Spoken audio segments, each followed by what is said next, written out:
Okay then, Frieren, more Frieren, raid boss Frieren. Like, I predicted that the last episode was just going to be like a full episode's worth of just build-up of just like, oh yeah, we're just going to delay doing the thing we actually need to do and actually deal with the Frieren clone. But yeah, they made it work. They put a bunch of Sakugai in there. They did some interesting thing with the characters. It's fair enough. But I do, like, you gotta go. You gotta go and actually deal with the Frieren clone, though. Like, you gotta go do it now and show me some cool more Sakuga while you're doing it, Frieren, that I can yap about for about an hour. Anyway, welcome along to a Frieren reaction, watch along. I don't know what the hell we call this format, but the way that it works is imagine I'm sitting on the couch next to you, and we both have each our own laptop with each our own copy of this episode of the Frieren episode. And every once in a while, me being your yappy, annoying friend, tap you on the shoulder and I go, hey, I need to tell you about this thing. So we go 3, 2, 1, pause, and we both pause at the same time. I do my yapping about the whatever it is that I need to yap about, and then once I'm done after 45 minutes to an hour, I say, okay, let's move on to the next part of the episode, and I say 3, 2, 1, go. And in that way, we stay in sync. And the reason I do it that way is because, well, on YouTube, I can't very well just play back entire anime episodes on screen for you with audio either, because that's a good way to get assassinated by copyright lawyers. So what I do instead is this clever little thing where I flash the image up on screen whenever it's paused, and then when it's paused, I can scroll around and keep be like, oh, I want to see this, I want to see that.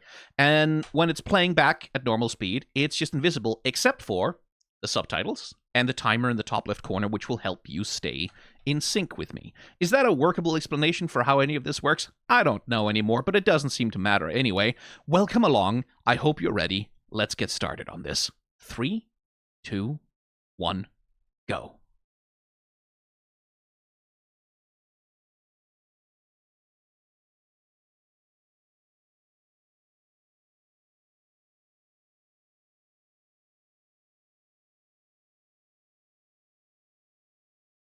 Okay, we're just playing back the ending of the last episode again, which, you know, fair enough, I guess.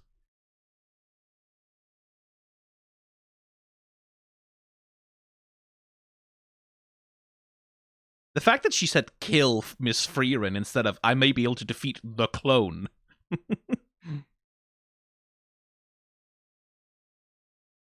Oh, hello. A memory.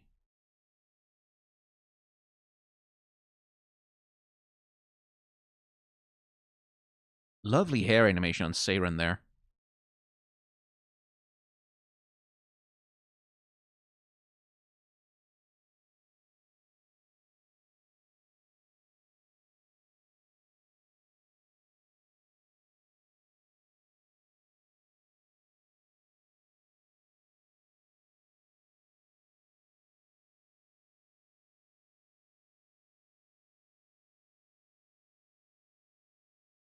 I'm just gonna enjoy this music. I should look up the full version at some point or another.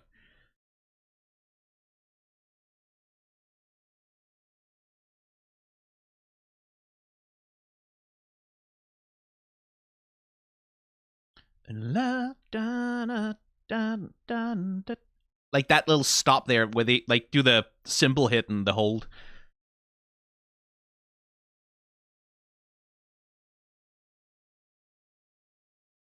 Like, say what you want about anime opening and opening music and credits music, is like there's usually a really high degree of songwriting craft on display, right? It rarely to me, at least in good at, well, I say that it's like there's 100 million anime. I'm sure a bunch of them have trash themes. It's just the anime that I watch, which tends to be the good stuff. Not because I have great taste, but just because, you know, they do tend to have music that's like well crafted. Whether or not it's music you enjoy or that's memorable, it's crafted, I feel.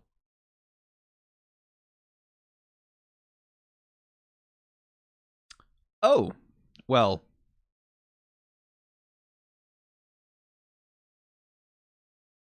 dude. Oh, so we're gonna have to deal with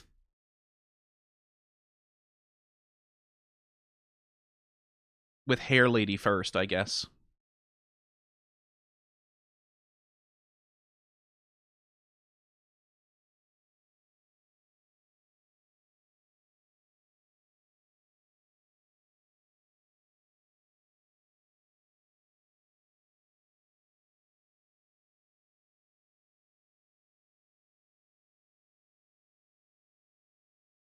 Again with the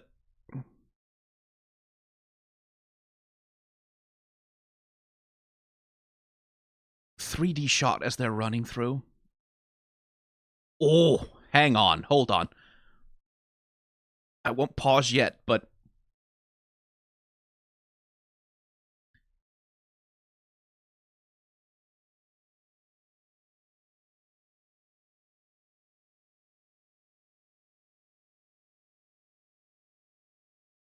yeah, you could have just listened to Denkin to begin with, honestly.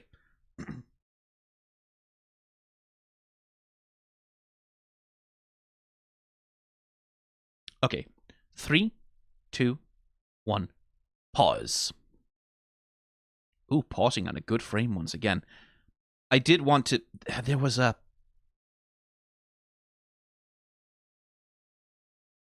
I do like this little bit of animation as well. Like that slow... Like, you see the hand coming down, and then you see, like, the weight. And the strength goes out of it, and then it, like, slips. What a good way to just show with a hand gesture that the man's strength is, like, fading as he's moving. And he has to, like, grab onto the edge of the other thing. Like, just good. Just good. But anyway, the flashback bit. So first of all, this fucking shot. Again, Madhouse with their little... Again, this is the kind of... Well, maybe I should check whether that's what it is. I'm just kind of assuming, but it's actually kind of hard to tell. Okay, I actually can't quite tell, but my assumption, like, when you do a shot like this normally, or in, like, a lot of other anime, if you want a shot like this with, like, these very geometric structures just kind of passing towards a vanishing point like that, just put some 3D models with some shaders on it. Like, you can kind of get away with making something that looks half decent that way.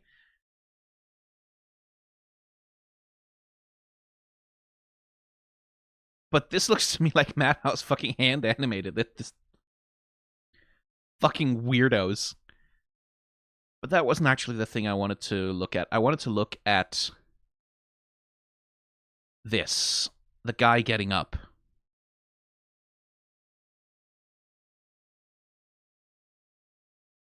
Oh, that's a good fucking gesture, isn't it?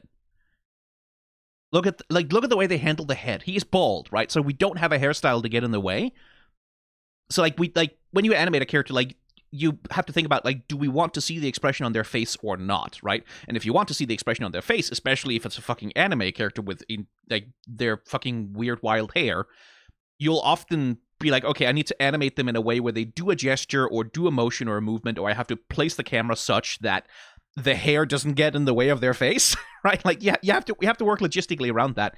This guy doesn't have hair. So as the animator wants to show him, like, slowly, painfully getting up from being wounded, right? Raises the staff. You can see he's grabbing onto it, but the hand slides down a little bit because it's like, he's trying to pull his whole weight up.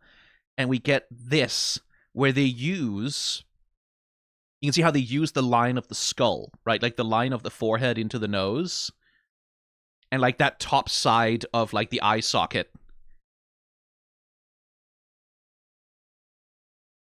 Right, you see how they use that along with the little line down along the ridge of the nose? I'm not flipping you off, I promise. The little line down the ridge, inside of the ridge of your nose.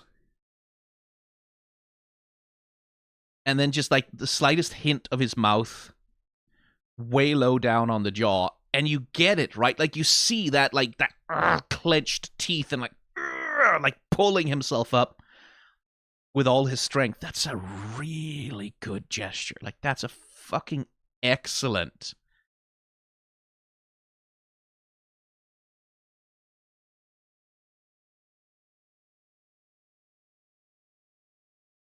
And again, the lighting techs on this doing a fantastic job of keeping those volumes consistent. Like, I know, like, principal animators will often draw in, like, lighting guides.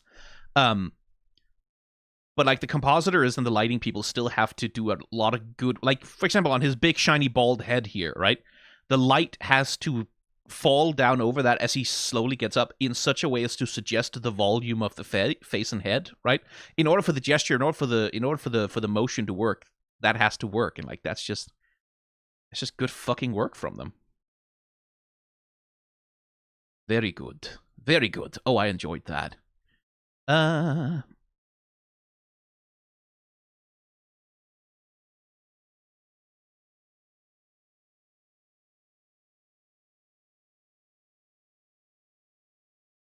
Let's continue. 3, 2, 1, go. I do like also that the holy magic looked like he had a halo.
How did they know that?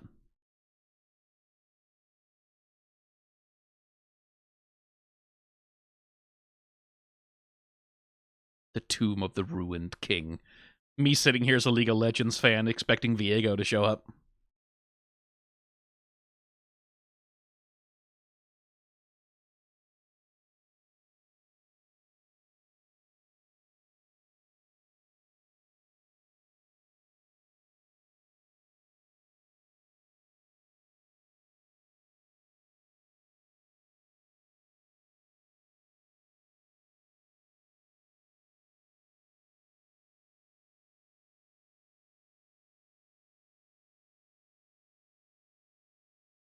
No wonder. No, you're not. You look like 35.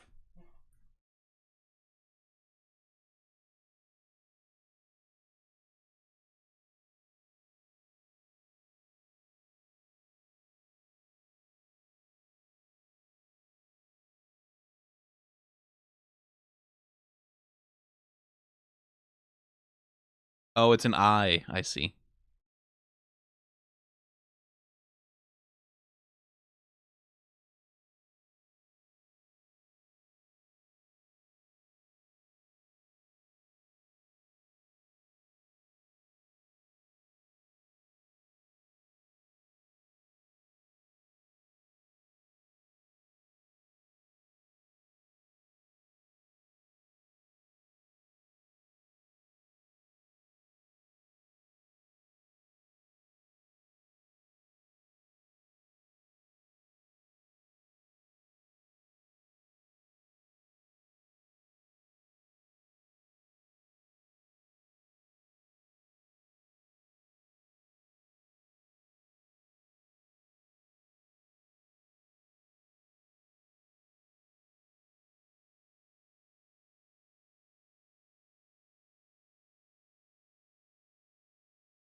Oh, right. Spiegel means mirror. Spiled. Right. Spiegel. Spiegel.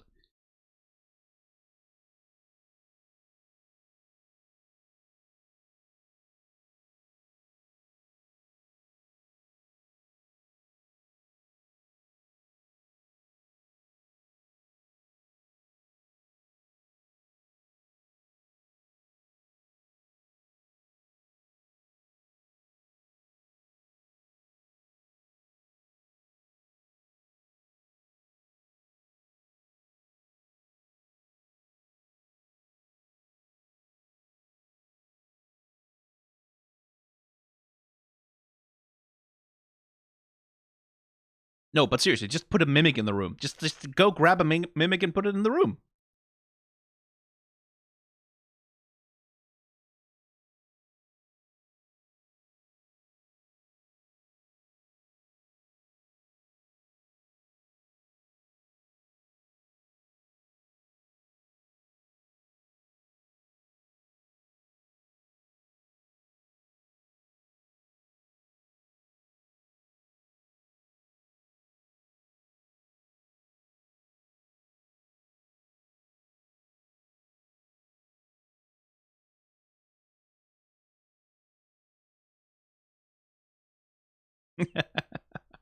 Oh, gonna keep us in the dark, are we?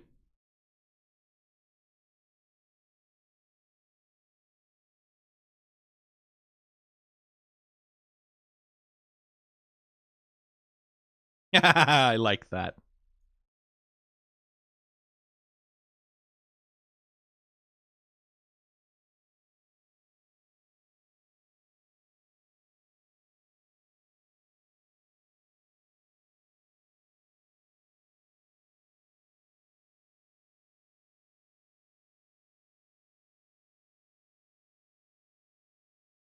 I do like that Frieren has like this little bad habit.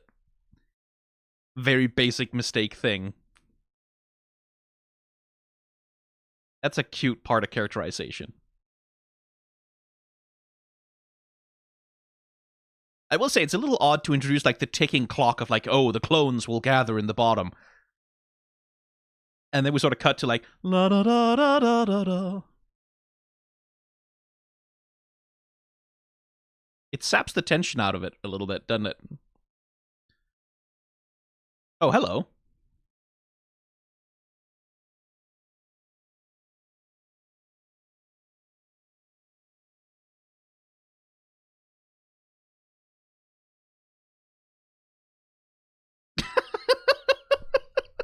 For fuck's sake, Hyder.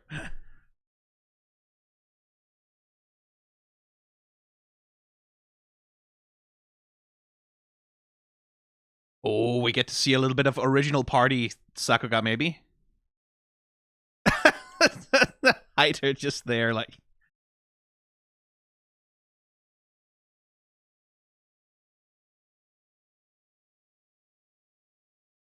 The dungeon boss. Oh my god. Again, it's the video game logic thing, right?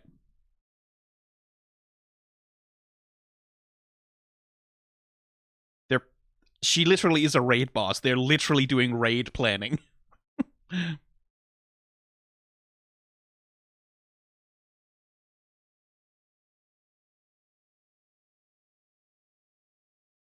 About time.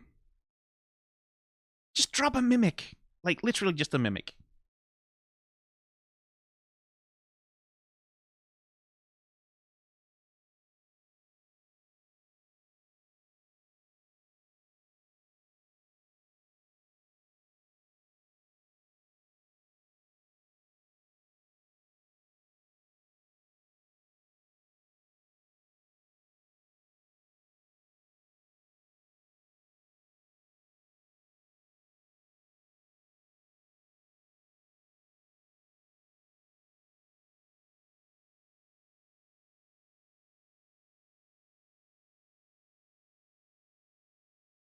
Okay, so that's why we introduced the ticking clock.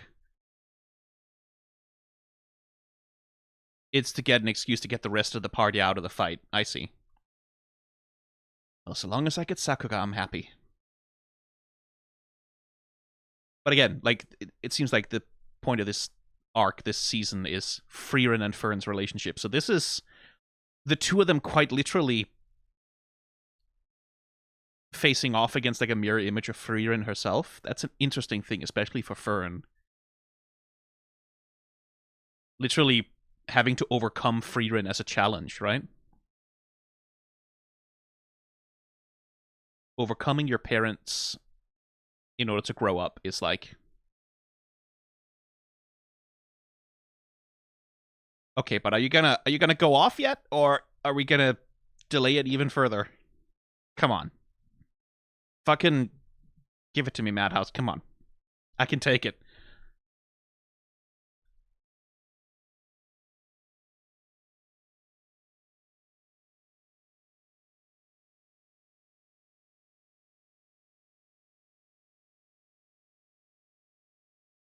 Oh, yes.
The two of them in the background.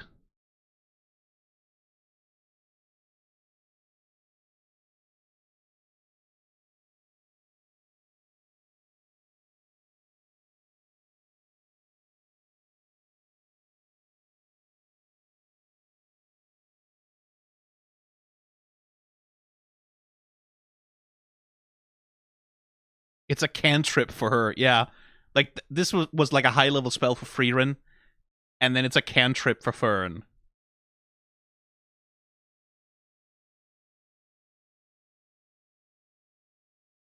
We're gonna go over that fucking secret. We're gonna do that now, actually. 3, 2, 1, pause. Hey, pausing right as it fades to white anyway. Natural breakpoint. Good, because I... Oh, I begged them to give it to me, and boy, howdy did they. Why do I keep using this language? Why do I keep saying it like that? I really shouldn't. But, like... Okay. So once again, characteristic of me, I'm interested in the background here. Okay, so they don't fully... So the background is an interesting thing. Hang on, let's just watch that. Okay, interesting. So is that like a... Yes, that... Okay. I'm sorry, I'm just curious about the background here. There's going to be some flashing lights here to beware of. Are they literally just... I think they're literally just distorting it. Oh, interesting. You see that, like, when you have a 3D space and you want to do a rotational camera movement, right, around it, when you have a big box like that, as you rotate the camera around, more and less of the sides is going to show up, right? Like, that's basically 3D camera movement. Again, on a 3D model scene, no problem. Like, it just kind of does that automatically. Not so much when you have a 2D painting, which is what this is. I don't think this is a 3D model with just textures projected onto it. At least it doesn't look like it. What it looks like they're doing is, in order to emulate the rotation, that they're working with some kind of multi-layered distortion effect where they just kind of distort the background over top of itself. Like, it's most... Like, that's why I'm constantly going back to this particular shot, because it's most obvious here, right? You see the way that the back part of the wall here distorts a little bit. It doesn't rotate, it just distorts in proportion. So I think this is just like a little distortion trick, because they don't need the background to rotate a full 360 degrees, right? Like, they're doing a rotation shot, but they're not doing the whole thing, because, like, Fern is running, and then we cut, and she jumps behind the wall, right? So we don't have to rotate the background fully, so there's no need to do anything more fancy than that. We're just doing a little clever pan and distort thing with the 2D background in order to affect this 3-dimensional sense of movement. I want to know how they did that. I want to know. I want to know exactly the mechanics of how they put that together. Because like, did they project it into a 3D scene? And then like create 3-dimensional layers like down the camera, and then like layer different bits of illustration over top of each one that like connect to each other, or did they just fully do a distortion, like just fully squash and stretch the damn thing with keyframes? Like, what did they do to do that? That's so cool. Also, lots of flashing lights, and that I'm also aware that the spell effects look really cool. Like, I have not forgotten this. And the spell effects are another thing where, like, if you told me that these spell effects were CGI, like that these, like, this, like, lightning strike thing hovering was CGI, I'd believe you. I would have no trouble believing that. And again, I feel like that would be the most sensible way to do a shot like this, is to simply render all of these, like the static lightning bolts, like the ones that just kind of stay standing still. I think they look that way. They move on ones, and they seem too geometrically. I think it's this is a static 3D model with like some shaders on it to create the outlines for like the big bolts that just sort of hover in the room, and then all of the other lightning shit that they're doing, and like the debris that's flying in front. You can see that's hand animated, which is just impressive enough in itself. Like, little brick just flying. And I do appreciate also, like, that they do, you see speed lines and, like, motion blurring on it manually as it passes in the foreground to give the sense that, like, we're rotating very slowly around the whole chamber. Fern is running, and then these things in the foreground are just kind of zoom and pass, right?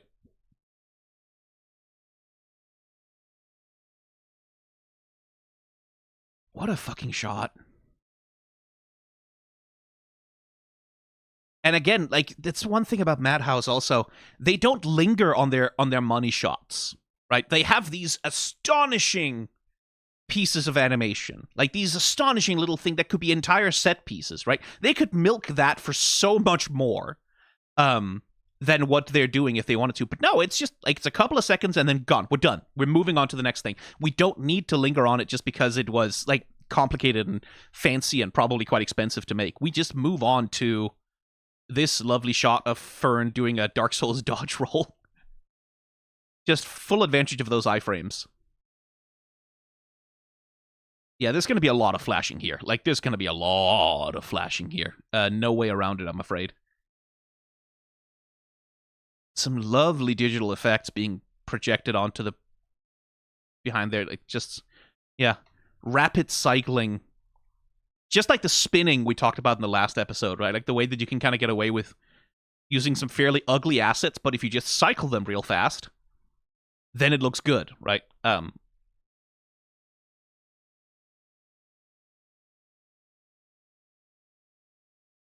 Interesting visual storytelling here. The oppositional thing, right? That Frieren, staff pointed up and down, she has like the dark lightning going across and like the bright stuff coming down vertical. Or rather, no, that's just a pillar in the back of the room. And then evil Frieren has the staff to the side, and like she's got it coming down vertical. Like oppositional, mirroring, right?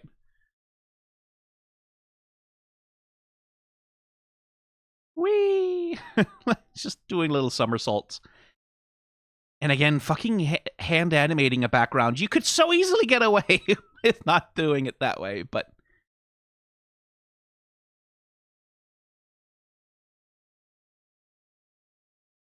yeah, no, I just need to frame by frame my way through this. I just need to see it. I just need to see all of this work. Look at the way they do the fucking shadow. As Frieren fires, right? She fires her laser, and then her shadow gets projected in this like literal spotlight behind her by the power of the spell. And then as the spell fades, you can see how like the really bright area fades first,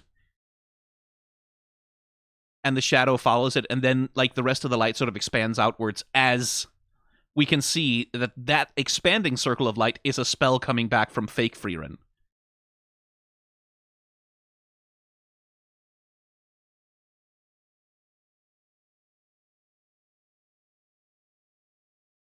another one of those mirrorings, right? Like, they are functionally identical,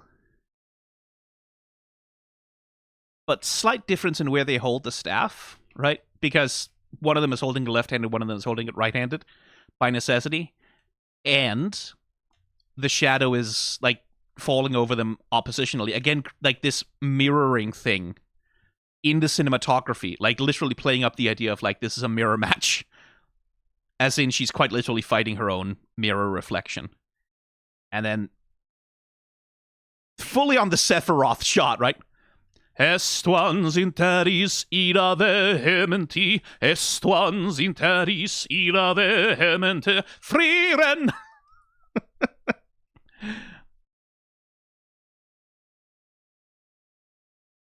And again, just horizontally mirror flipping the image to really make it make sense. And like the fucking effects animators are just having all of the fucking fun here. Like the character animators are doing a good job, but this is just the effects animators having their little fucking showcase moment where they just get to pull out all of the stops and fuck around. Like, look at those gorgeously painted dark streaks in like the red spell.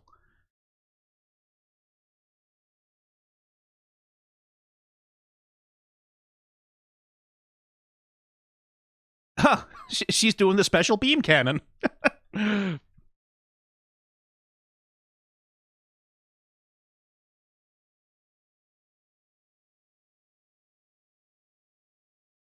Cool teleport effect as well. And then she's just there. It's like, Frieren isn't wrong. Yeah, that is terrifying, actually. That is actually really fucking scary. Oh, fuck. I went too far. Darn it.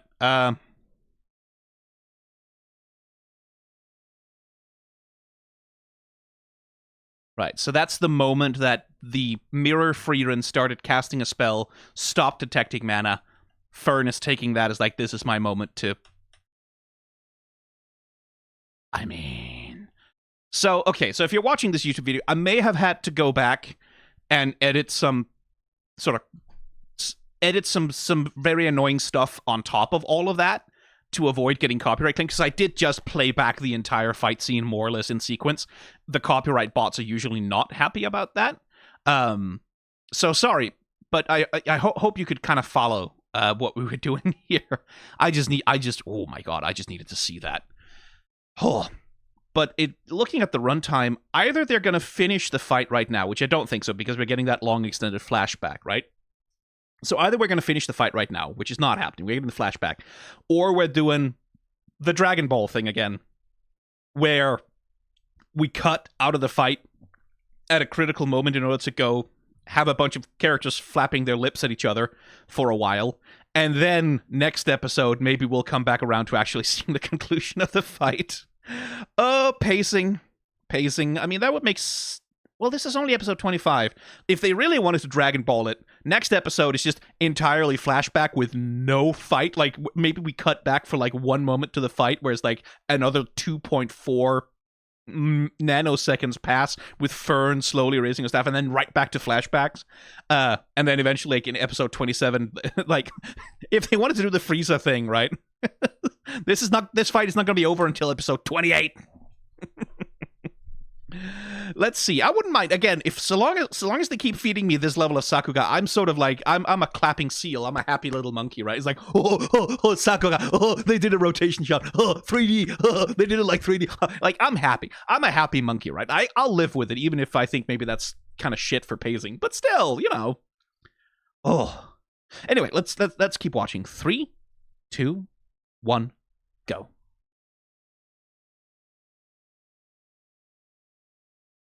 Oh, Frieren with her hair down.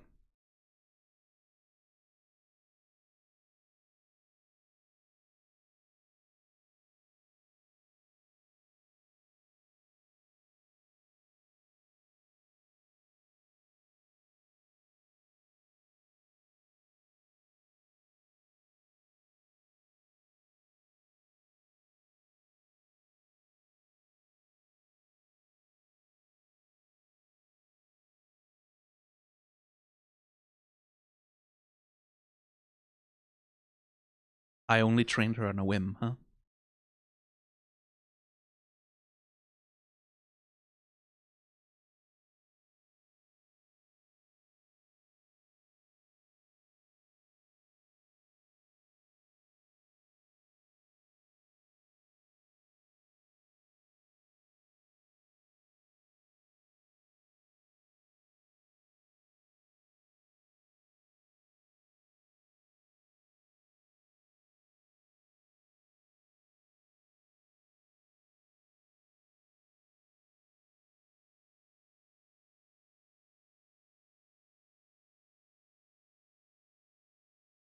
Don't you value that ambition, though?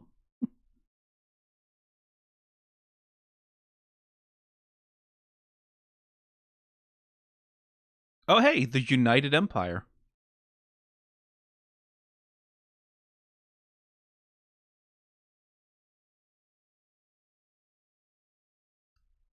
Three, two, one, pause. Sorry to pause in the middle of dialogue, but I'm sorry. I need to see that map. I need to look at that map just cause I do adore a map. So that's the empire, right? This is whatever the empire is. So this looks like this is a single continent, and so on oldie-timey maps, right? On old-timey maps, part of the reason why they would draw all these illustrations of sea monsters and all this nonsense out around the margins, it's not just fanciful, and it's not just superstition. It's not just, oh, there's nothing about there except sea monsters. It's also about recognizing that this is unexplored land, right? Like, here there be dragons, in part means, yeah, we don't know. We don't know. We haven't been here. No one has successfully crossed this far and like returned to report anything accurate to us, right? It's not just a bunch of superstitious dumbasses being like, oh my god, there's sea monsters if you go too far. Like some people believe that, but like mostly it's just an artistic recognition that this is unexplored land, right? There may be something there. Who knows? Like, we haven't had anyone go far out enough and come back in order to give us a report of what's out there. So I'm just curious about like whether that's also the intention of the depiction of sea monsters on this particular map. This would be 1,000 years ago, this map, essentially, right? Which sort of doesn't make sense with the illuminated manuscript of it. This looks more like a Renaissance map, kind of, a little bit to me. But it doesn't matter. Like, not that I'm a map expert for dating these things, but a medieval map, to my memory, like, or especially a pre-medieval map, like the really, really ancient ones, to my memory, they didn't really look like this. This is more of a sort of Renaissance, or maybe not Renaissance. At that point, they would have, yeah, Age of Sail, maybe. It's just the accuracy of the coastline here is like, that's a very accurate coastline. I guess the Empire invested in that. Maps can be such a fascinating part of world building. So it's the question of like, whether is this map world building? Like, is this map something that was created with like a specific, like, oh, this is about reflecting, because every map that's ever made in the real world reflects something about the society that made it. Like, what does the society that made the map value, right? Map Men on YouTube have some fantastic videos on this. One of them, I remember, they showcased a map of East Germany from the time of the Cold War,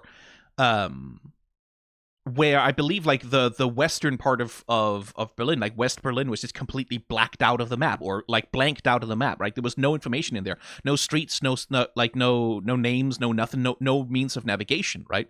And the one way to see that is, oh, it's because they were trying to censor the existence of the superior Western culture and the enclave. Like, that's the one way to look at it. The other way is just like, no one needed that. Like, no one who bought a map of East Germany, and especially like of like who needed to navigate Berlin, they didn't need to know that. They didn't need all of the street information of West Berlin because they couldn't go there, right? Like, so it's this thing of like, you can either see it as like a reflection of like the sort of dark, censorious, repressive nature of the East German government, or you can see it as a practical, like, right, but like, we don't need to go to West Berlin because we can't go there because it's illegal. Like I'm not buying a map of East Germany in order to navigate West Berlin, right? I'm buying it in order to navigate East Germany, the roads that I can actually go on. In the same way that like, if I buy a map of Denmark and I go like to the bit around the border with like Germany or Sweden, the maps, like, the map doesn't bother to show all the roads of Sweden and Germany, because that's not what the map is for. The map is for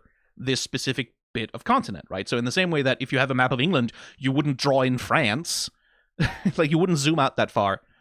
A map of East Germany doesn't really need to include West Germany, because that's a different country. That's not the country you're buying a map of. My point being, maps as world building can be very fascinating, because they can tell you so much about the politics and, like, the practical considerations of the empire, or the empire, but the civilization that produced it. So if this is a map of the empire, right, like, is the reason why there's nothing else out here and why it's like, here there be monsters and like whatever, is that because no one has explored it? Is that because no one knows if there's anything out there? Or is it because the empire doesn't give a shit? Is it because the empire is like, well, you don't, like, why would you need anything on other shores? Like, empire, here. This is we are. We are the empire. We are here. You don't need a map of over there and over there. You need a map of here, because the empire is gonna, like, span the continent. Like, questions. Like, it's interesting to me. It's interesting to me in a nerdy way that's probably... This is not an important map. This is a bit of B-roll graphics to illustrate Saren's monologue for, like, 2.5 seconds. It's just, I really like maps, okay? Maps are cool. Maps are really cool. Also, empires are bad.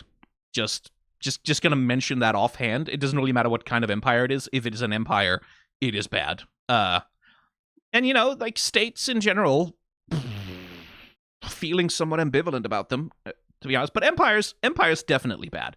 Anyway, that's enough for me. 3, 2, 1, go.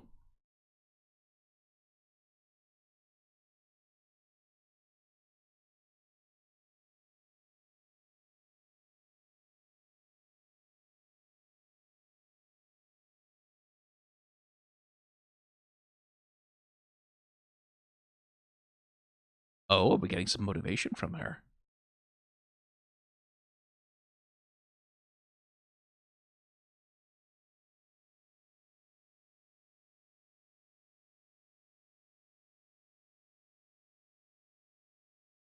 Oh, order.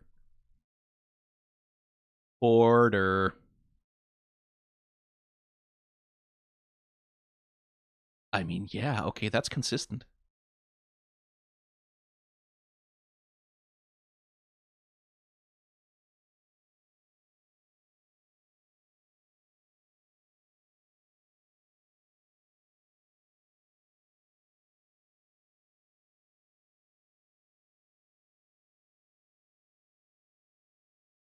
Three, 2, 1. Pause. Sorry, I hesitated there at the end. Just wanted to point out, like, humanity will gain the power to fight the Demon King's forces. That's amazing. Yep. But I don't want that, right? She doesn't want everyone to have access to magic. Magic should be special. Not anyone should have access to it. It should be hoarded. I won't teach anyone who lacks talent, right? Magic is not for everyone. Magic is not a leveling force in society. Magic is not a resource that is held in common. Magic is the privilege of the special, right? The special people, the people who are born in a special way, in a manner that's like, oh, okay, like, you're separate from all other people. You are apart, right? You are a sort of super person. And over, like, well, since Frieren is so much in German, some kind of Übermann, or Übermensch, perhaps. This should be gender neutral. Übermensch, yeah, some kind of Übermensch, right? It should only belong to the special and, like, to those who are, like, celestially or genetically ordained for greatness, because they have the qualities that Siri here specifically values, right?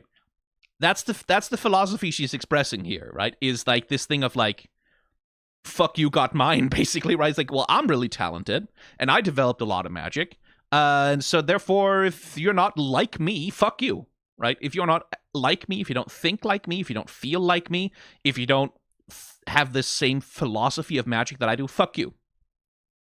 As we talked about, yeah, she has the cancer curing spell. It's just sitting there. It's one of the piles back there. It's the spell that cures cancer. You can't have it, though, because of you're not special. oh, if your child has leukemia and they're gonna die, okay, well, it sounds like a you problem. You should just have been born more special, I guess. You should have had more talent, bitch. Like, why should I give a shit about that? Why should I care about other people, right? Like, why should anything that isn't related to me and myself matter? That's sort of the attitude that's present in what Siri is saying here. And we can see that, again, that attitude is reflected in the magic examination thing, like all of the certification bullshit, right? Is that this is magic, real magic, the powerful magic, the good stuff, that's for the special people. That's for the special people with drive and ambition and like the people who really pursue magic and that's who magic is for. She's still trying to enforce that philosophy, even in a world where magic is so much more common. She's still trying to create that hierarchy of like the special people, the true mages, the real ones, right? Who deserve to have power and privileges. And like really, and the ones who aren't that, right? Like ones who don't get to have those privileges. The ones who just can't, yeah, you can die in the test. That's fine, actually. And also the test is about how you should never work together with each other or cooperate. Or like raise up the weakest among you. In fact, you should prey on the weakest among you. The weakest among you, you should destroy them in order to give yourself an advantage. That's what our test is going to incentivize, right? Second test, kind of the same, like seems to kind of be working along the same lines, right? Like it's still this thing of like, even from the pacifist sense, right? It's still a test where it's like, oh, right, I'm gonna put you in a situation where you have to use violence to conquer yourself. Like, you have to be also clever, right? Like, it's more of a mental test of, like, figuring out your own weakness in order to overcome it, but it's still that thing, right? Like, that thing of, like, you have to strive to overcome challenges. You have to struggle. It has to be an eternal struggle. You have to eternally struggle to become better and greater and stronger. Like, that shit. And that, not in the sense that Siri is a fascist. There's no evidence of that. But that, as a component of philosophy, is something you find all the time everywhere in fascist thinking. This idea of the constant struggle. Like, fascism is in many ways like almost like erotic fetishization of the concept of struggle, of war, of conquest, of conflict.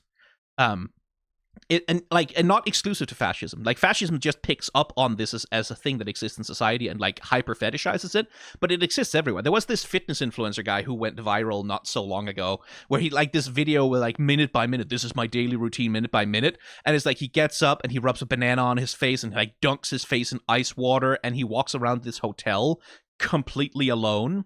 And there's no one else there, and his entire life just seems kind of fucking sad and lonely and miserable, and he doesn't do anything fun. He doesn't enjoy himself. All he does is like work out and like do fucking skincare routine and go on business call, and like he doesn't ever have fun, right? He's not with anyone. There's no one else there. It's this sort of deep fetishization of asceticism and monasticism that has sort of emerged in modern sort of fitness influencer content, right? To me, at least, that reflects the same thing. This fetishization, especially for men, I should say, especially for men. This fetishization of struggle, of constant self-punishment, of self-mortification, that, like, you must punish your body to bring it into a shape that is aligned with purity, right? That's where you get these fucking people like the Liver King or whatever. It's like, oh, you shouldn't eat like the fucking soy-infested, you should eat raw meat, nothing but raw meat, punish your body. Oh, you're vomiting? That's good. Vomiting is weakness leaving the body. Like that shit, right? This self-flagellation, this fetishization of the constant struggle, that everything is grind set, 100% grind set, 100% of the time, always on your grind set, always be grinding, always be making more money, always be making moves, always be improving, ambitious, all the time, constantly, forever, no end point, ever, right? Like, there's no point where you go, okay, I have achieved enough, and now I can just sit back and relax and enjoy myself. No, grind set, more, achieve, more, like that shit. Again, not that Siri is expressing exactly the same thing, but that there is like a philosophical thread that ties all of these rather disparate things together, right? It's the same thing here. It's like, well, if you're not on your grind set, if you're not constantly out there grinding for the magic talent, if you're not out there, like, if you're not ambitious, if you're not like the best mage in the whole world, why should I train? Like, why aren't you striving more to improve yourself? She disdains the idea that some mom on a farm somewhere might have access to a spell that makes it a bit easier for her to do the laundry, right? She disdains that because that's not talent, that's not striving. That person doesn't care about magic, so why should they have access to it? Magic should be special, right? Magic should belong to the special people. There's a connecting through line between these things, like that philosophy that only the special people, only the rarest kind, only the strongest, only the most whatever deserve to stand on top of the whatever, be on top of the pile, on top of the hierarchy. Where Frieren represents a much more like, no, it's actually cool. Like she adores the spell that lets you scrub pots and pans, right? The spell that gets oil stains out of clothes, because that's interesting, that's fun, that's something that's like useful, but also, oh, cool, we can use magic to do that. Awesome. I want to figure out more stuff about it. She has this love of knowledge, but no instinct to hoard it. Right? She's not really interested in like keeping it for herself or restricting it from anyone. I think anyone who asks Frieren, she would probably give them a 45-hour-long lecture about all of the coolest spells that she knows, and absolutely none of them would be combat spells, right? None of them would be like combat spells or barriers or like anything like a spell that creates a fortification out of a mountain. No. It's like, this spell causes flowers to grow, but only in one spot and only in one color. Isn't that cool? Like, that would be fucking Frieren, right? Because she just loves magic for its own sake, whereas Ciri seems to love magic for as a signifier to make someone apart from someone else, right? To make them special. Which philosophically is interesting. I would love for the characters to spend a little bit more time diving into that, and presumably we're going to get to, like, presumably there's going to be an episode where we really get to dive into why Ciri feels the way that she does, because like, I'm disagreeing with her clearly, right? Like, I think that's a dumb philosophy for dumb people, for idiots who haven't thought very deeply about the world, but there might be good reasons for her to have it. Like, there might be good reasons for her to feel that way. It's not, I doubt it just comes out of she's just an idiot. She's not stupid, clearly. She must have a reason for it. I'm very curious to find out what it is, and then relentlessly roast it as dumb reasons for stupid people who haven't thought very deeply about the world. Because, you know, I have my own perspective and my own biases. And that's what you signed up for when you clicked on this video, so you're stuck with me here now. You can't leave. You can't close down the video, but you can try. Oh, click the X all you want. I won't go away. I'm in your walls. Why am I talking like this? Let's keep watching the episode. 3, 2, 1, go.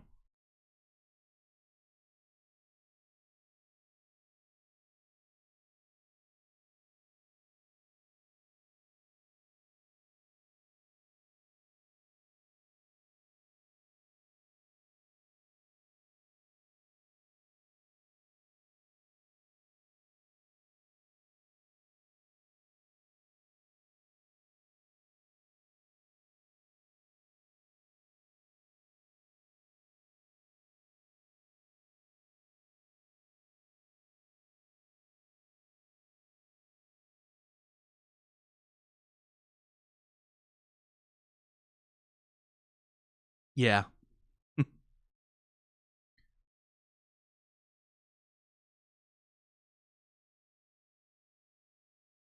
I mean, that one mage.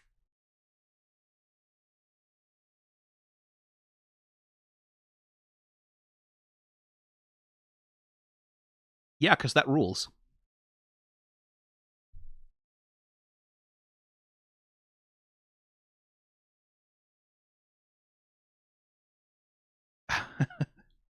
Oh, that's good.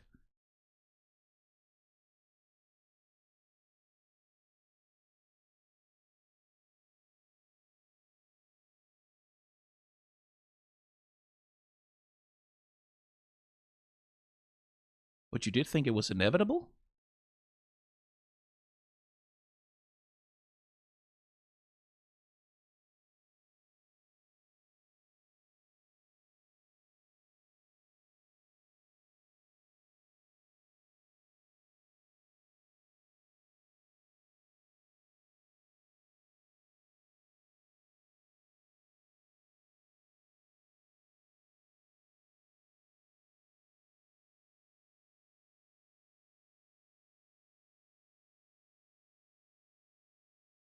Okay, stop calling me out.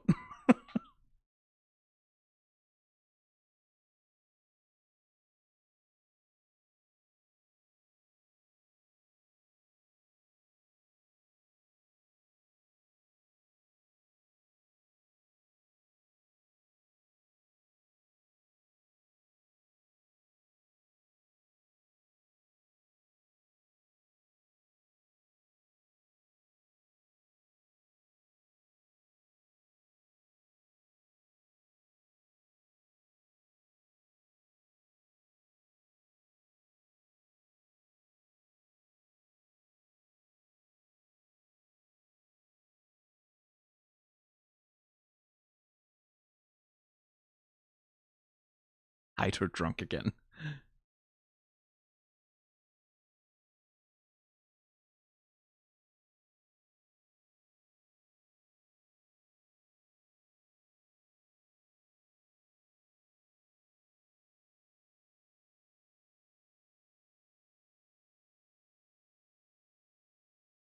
Or me, yeah. Or a human mage. Oh, okay. Because we're going back to the relationship with Fern. I see.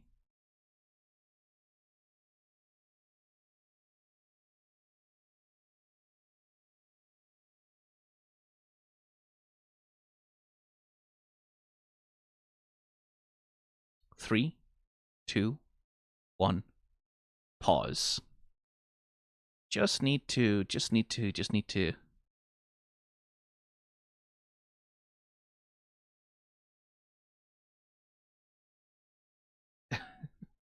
I was right. Okay, I figured, but if anyone kills you, will be either the Demon King, and then we get, you know, a gorgeous little illustration of the fucking Dragon Quest castle, or a human mage, and then a little itty bitty tiny mage with purple hair. Which, again, that feels a lot like, hey, hang on, what are we foreshadowing here? What are we foreshadowing here? It's like, the implication being, right, depending on how you see the story, Fern will be the death of Frieren, right? That's the implication.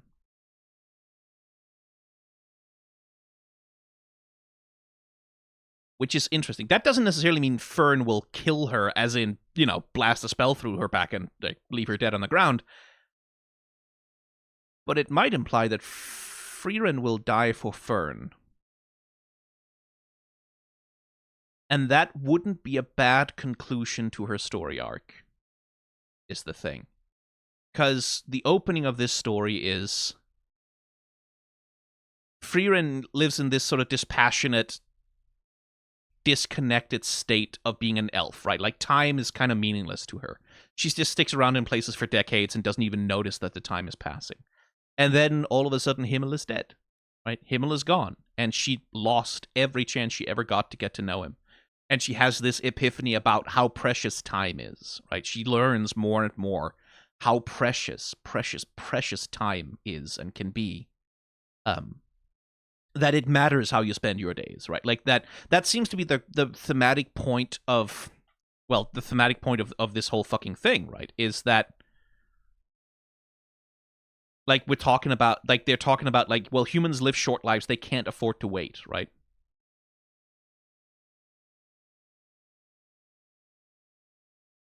They do things quickly. They seize life when it is there, right? Like, they don't procrastinate. They take life by the horns and they make it happen, right? Because we only get like 80, 90 years on this earth on average, like, if we're lucky. And so it needs, like, we need to fucking go, right? But the thematic point of that is, like, that's what Frieren is about, right? Like, it's about, don't take time for granted, right? Don't take the time that you have in the world with people for granted, because it's not. All of a sudden, one day you look up and someone is gone. And whether that's because they died of old age, as Frieren experiences, just because, like, fucking people have strokes.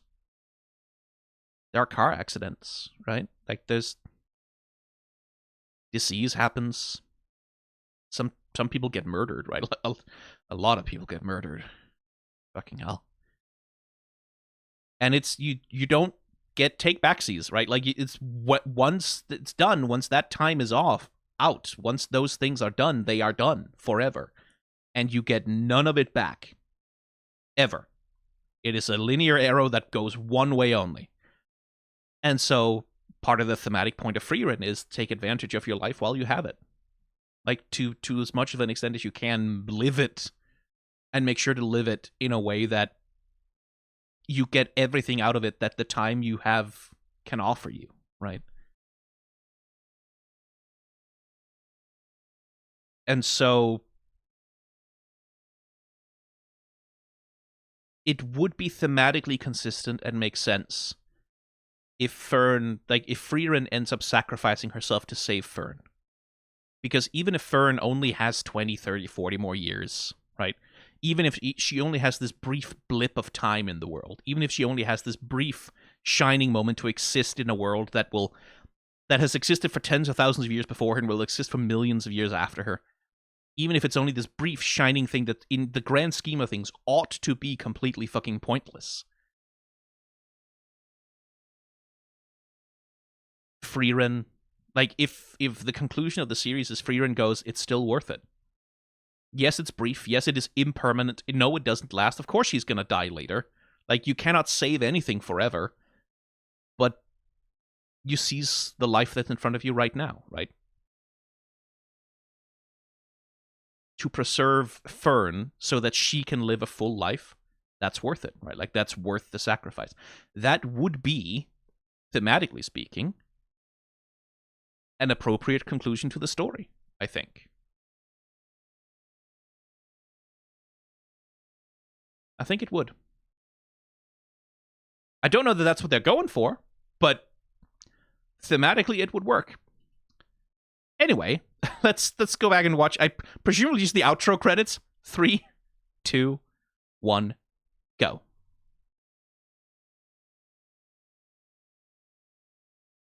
Or maybe a little bit.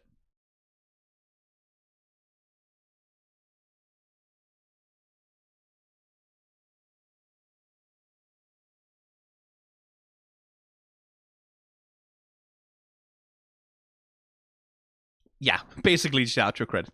But yeah, no, Fern literally just killed Frieren, right? Like, fulfilling the prophecy immediately. Because that's the other thing, right? That's the other thing that they might have been doing here, is just say, like, it's just dramatic setup. The only one who will kill you will be a human mage, and then it's like, oh yeah, a human mage does kill Frieren. Because that's her one weakness, right? Like, but it's not the real Frieren. The real Frieren survives, and then the fake Frieren is blasted away. And that could be the only thing it's for. It could be only for that dramatic setup. I'm just, thematically, it would make sense also as a conclusion.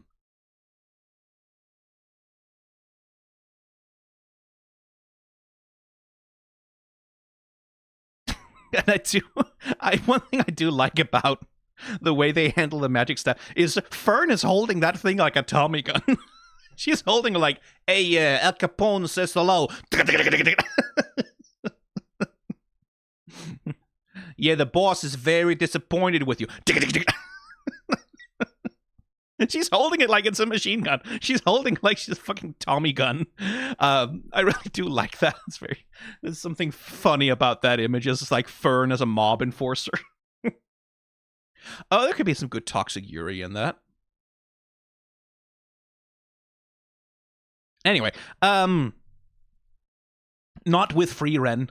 I don't want to hear any comments. I'm just saying, like, I just got the image of Fern, like, with her hair bound up and like in a sort of mob enforcer 1920s suit and a Tommy gun, and it's like I get gender bend Stark into like a sort of junior enforcer who has just joined and then Frieren is the mob boss. Yeah, sure, that's an AU that'll work. Like, someone draw fan art of that. Like, you'll get some easy repost on Blue Sky for that one, I think. What an interesting anime this. Now the question is the principle going to apply that no one is ever dead when the smoke clears, right? Is it going to be like she blasts and then she does damage to it, but it's not dead yet, and we still have to have like another half of the fight? Or next episode, are we going to see all the other mages like having duels with like their clones and copies? Because that would also be cool. Like, are we doing Hella Sakuga next episode, or are we returning? Are we going, okay, test passed, everyone leave, pick up a treasure from the treasure room, I guess, and then back to? Is there going to be a third test? One assumes there'll be a third test. Maybe that'll be the rest of the episodes. Are we going to finish this arc in this season? Well, there's a way to find out, and that is for me to actually watch the goddamn episodes. If you want to do that with me, you can member of the channel. That's who these people down here are, and they get early access to these things before everyone else does. Right now, the plan I've sort of stumbled into is I'm going to finish all of what's available of Frieren, and then I'm going to start making, like, and then that'll be in early access for everyone, and then I'll start setting the episodes to the public, as I go. Why am I saying this at episode 25? No one needs to know this at this point. I'll start setting the rest of the episodes live for everyone else, and then But then just instead of me going halfway through an anime and then like falling out of it for 6 months, I will finish the full season of an anime before I put it live to everyone else. Just so that there's a more consistent publishing schedule for those kinds of things. I think that's the plan I'm working with. So membership, etc. Like, comment, subscribe, merchandise store, Patreon, blah blah blah. We're done. Goodbye.